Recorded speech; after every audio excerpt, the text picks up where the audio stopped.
Assalamualaikum warahmatullahi wabarakatuh. Kembali dengan saya, Tantina. Hari ini kita akan membahas tentang Intermediate Accounting FRS Edition Chapter 8.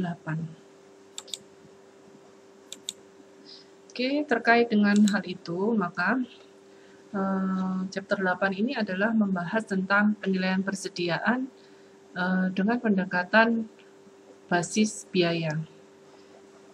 Jadi kita akan mempelajari bagaimana klasifikasi inventory dan sistem inventory yang berbeda.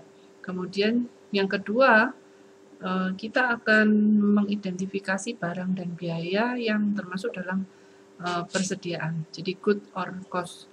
Kemudian yang ketiga, membandingkan asumsi arus biaya yang digunakan untuk menghitung persediaan. Dan yang terakhir adalah menentukan pengaruh kesalahan persediaan terhadap laporan keuangan. Ini klasifikasinya. Kemudian kalau kita berbicara tentang asumsi arus biaya, maka kita akan berbicara tentang specific identification, kemudian average cost, kemudian FIFO, kemudian inventory evaluation method, dan analisis kesimpulannya. Oke, kita bahas yang terkait dengan yang pertama. Klasifikasi, jadi di sini klasifikasi persediaan itu adalah merupakan aset, di mana merupakan barang yang disimpan untuk dijual dalam kegiatan bisnis biasa atau barang yang akan digunakan dalam produksi barang yang akan dijual. Nah, di sini ada dua terkait dengan hal itu, terkait dengan inventory. Yang pertama adalah merchandising company, yaitu terkait dengan perusahaan dagang, dan yang kedua adalah manufacturing company. Jadi masing-masing akan berbeda. Merchandising company itu adalah menjual barang yang sudah jadi, sedangkan manufacturing itu ada proses produksinya. Kemudian di sini terkait dengan klasifikasinya, di sini ada contoh untuk perusahaan dagang, jadi terkait dengan pembelian merchandise atau barang dagangan yang tersedia untuk dijual. Di sini dia di posisi statement of financial position itu di current asset, itu inventory. Contohnya di sini terjadi pembelian sebesar 6.213. Kemudian untuk perusahaan manufacturing, sesuai dengan yang saya katakan tadi bahwa ada proses produksi terkait dengan barang yang akan dijual, maka di sini ada 3 akun, yaitu raw material, work in process, atau finished good. Nah, di dalam statement of financial position di sini posisinya juga sama di current asset, yaitu di sini merchandise and finished good, jadi yang barang sudah jadi 857, contohnya di sini, kemudian ada WIP-nya 86, raw material dan supplies-nya sebesar 330. Ini adalah contoh penyajiannya di dalam financial position. Nah, terkait dengan dua perusahaan tadi, kalau yang bisa disimpulkan, kalau kita menghitung harga pokok penjualan atau terkait dengan dua perusahaan tadi, kalau terkait dengan perusahaan merchandising company atau perusahaan dagang, di sini kita akan mengenal merchandise inventory-nya itu adalah sebagai cost of goods purchase atau cost of goods sold. Jadi barang yang tersedia untuk dijual atau harga pokok penjualan. Jadi, di sini dia akan dikategorikan sebagai cost of goods sold, barang tersedia untuk dijual tanpa melalui proses produksi, jadi langsung sebagai finished good. Sedangkan kalau manufacturing good itu di sini ada raw material, di mana raw material itu juga ada biaya-biayanya yang terkait, contohnya ada actual material cost, kemudian material use, kemudian untuk tenaga kerja di sini ada actual labor cost, labor applied, kemudian overhead juga sama, ada actual overhead cost atau overhead applied. Nah, di sini sebelum dia menjadi finished good, maka ada barang dalam proses atau WIP, yaitu sebagai untuk menghitung cost of good manufacturing sebelum dia menjadi barang jadi atau siap untuk dijual, yaitu sebagai cost of good sold. Ini adalah arus yang terkait dengan perusahaan manufacturing maupun merchandising. Kemudian terkait dengan inventory cost. Nah, di sini ada dua tipe yang terkait dengan pencatatan inventory. Di sini ada sistem perpetual dan sistem periodik. Kedua sistem ini, jadi intinya adalah untuk menghitung arus biaya dari inventory. Nah, untuk cost of good available for sale di sini, contohnya ya, untuk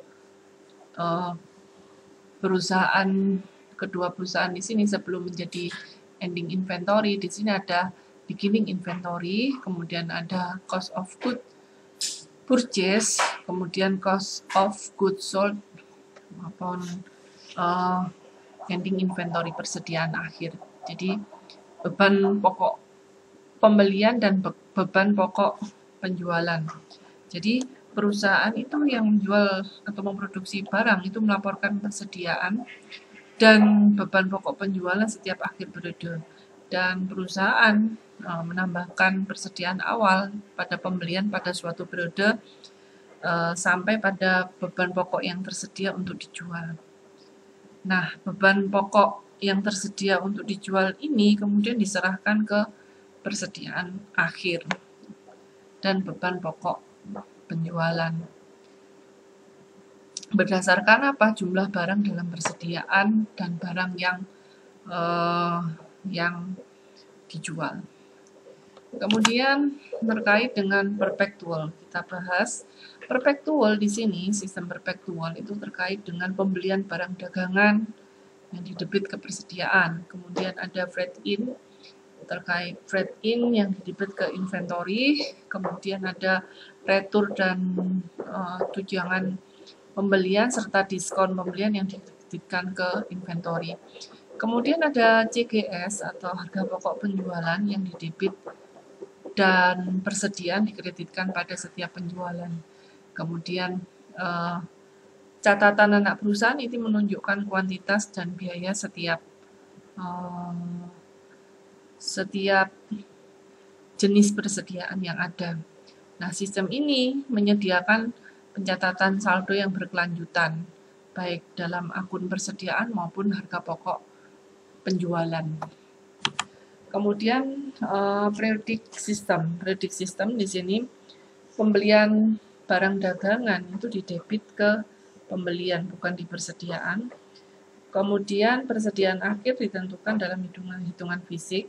Nah, hitungan fisiknya seperti apa untuk cost of goods sold-nya? Di sini ada beginning inventory-nya berapa, kemudian ada pembelian bersihnya berapa. Hasilnya penambahan dari beginning inventory persediaan awal dengan pembelian itu adalah cost available for sale, barang yang tersedia untuk dijual. Dikurangi dengan ending inventory itu adalah barang yang tersedia untuk dijual. Kemudian perbandingan antara perpetual dan periodic system. Di sini ilustrasinya di sini ada Vesmir Company. Di sini ada transaksi tahun berjalan. Beginning inventory-nya 100 unit, bla bla bla, ini ya purchase-nya, kemudian 900 unit dalam $6 5.400, sales-nya 600 unit 7.200, kemudian ending inventory 400 unit, harganya $6 sebesar 2.400.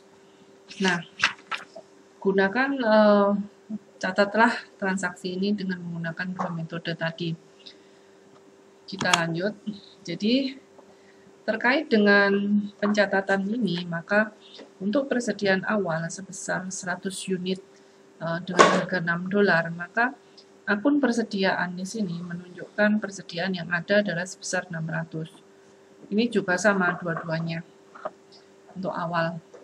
Kemudian untuk pembelian sebesar 900 unit dengan harga $6 tadi, maka kita akan mencatat kalau menggunakan perpetual langsung ke akun persediaan, kalau di sistem periodik di akun pembelian.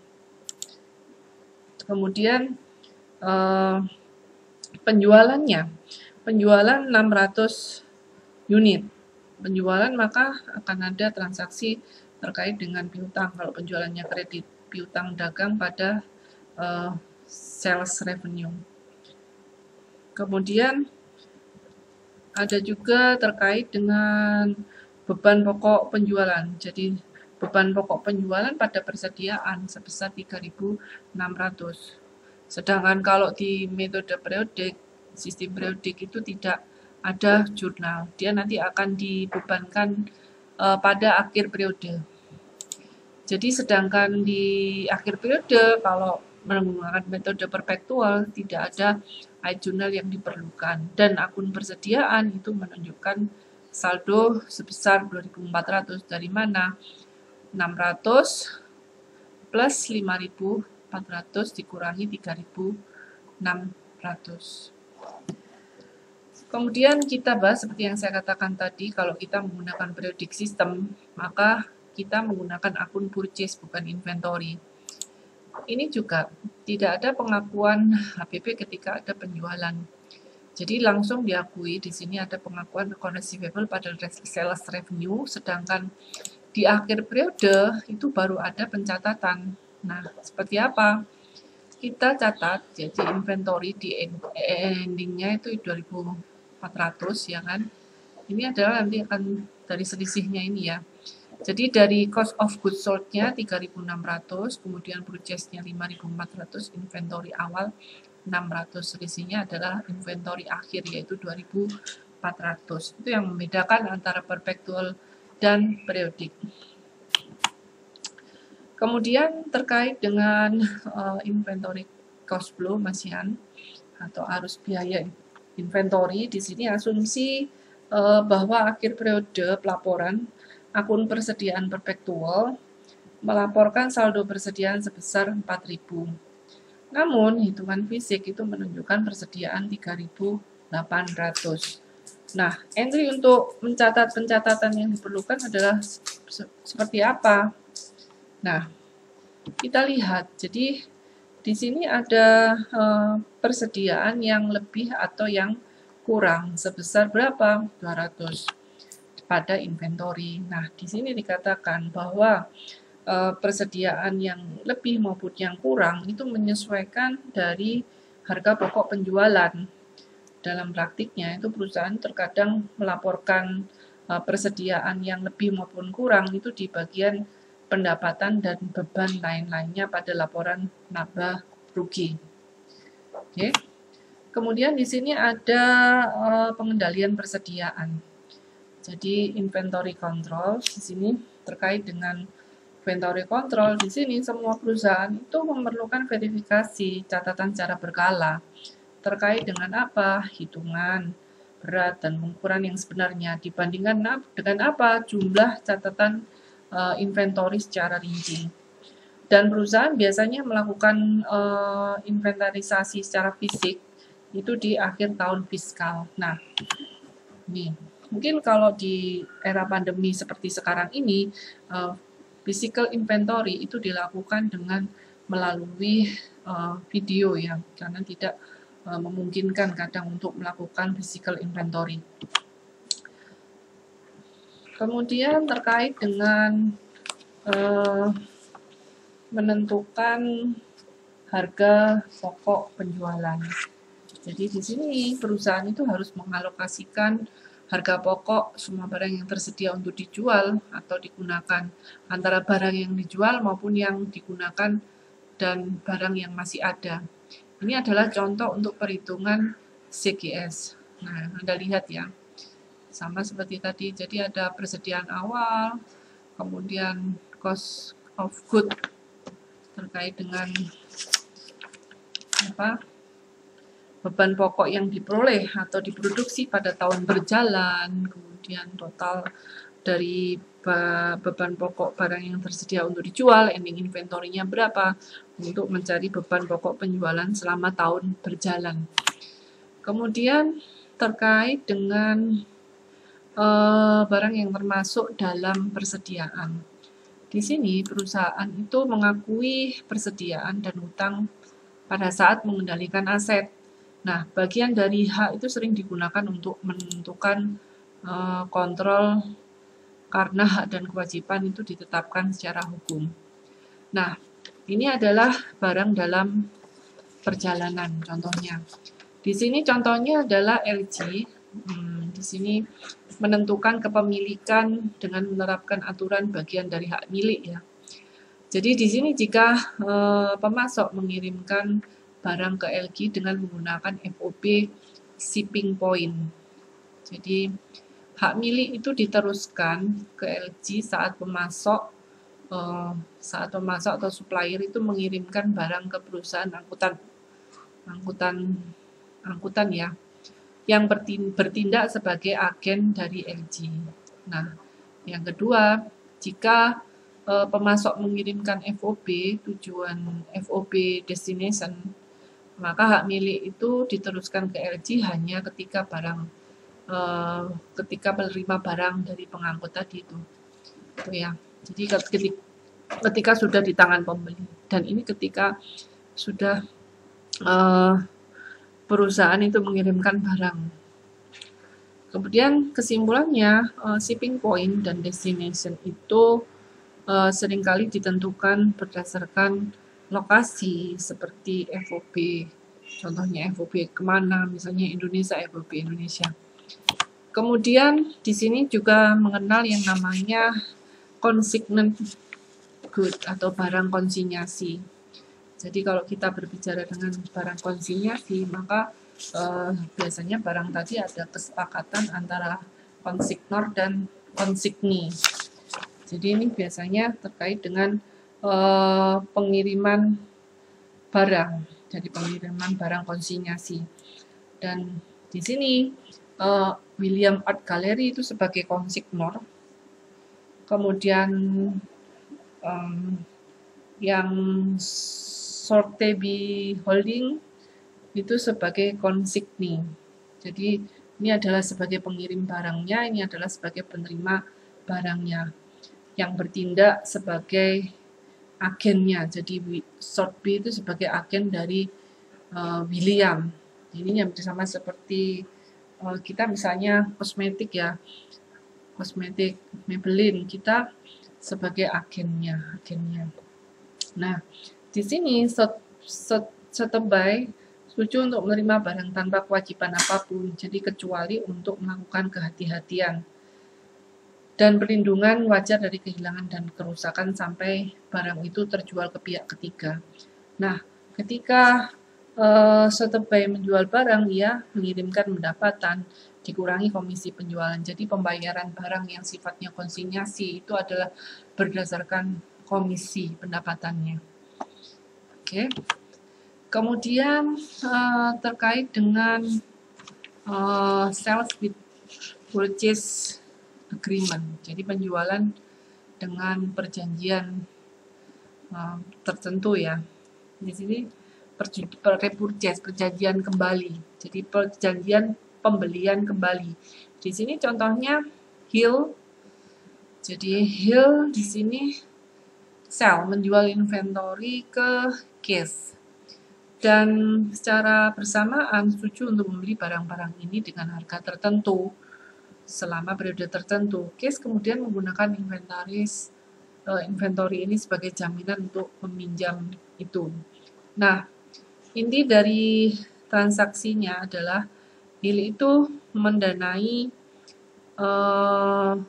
inventory dan mempertahankan kendali atas inventorinya, meski kepemilikan legal tekniknya itu sudah beralih ke mana Case. Nah, di sini biasanya terkait dengan parking transaction ya, jadi area. Terus di sini Hill itu juga harus melaporkan inventorinya tadi terkait dengan pembukuannya. Kemudian terkait dengan sales with right return, penjualan dengan hak pengembalian. Penjualan dengan hak pengembalian di sini, jadi contohnya di sini perusahaan itu perusahaan penerbitan ya, berkualitas itu menjual buku pelajaran ke toko buku, jadi menjual buku kampus buku kuliah dengan perjanjian bahwa kampus itu dapat mengembalikan dengan kredit penuh buku apapun yang tidak terjual. Nah, penerbitan ini harus mengenali seperti apa. Yang pertama, terkait dengan pendapatan dari buku yang terjual yang diharapkan tidak dapat dikembalikan. Kemudian yang kedua, kewajiban pengembalian dana untuk perkiraan buku yang akan dikembalikan. Kemudian yang terakhir, aset untuk buku yang diperkirakan akan dikembalikan untuk mengurangi harga pokok penjualan. Oke, kemudian terkait dengan product cost. Jadi product cost itu adalah terkait dengan biaya produk. Di sini biaya produk itu berhubungan langsung dengan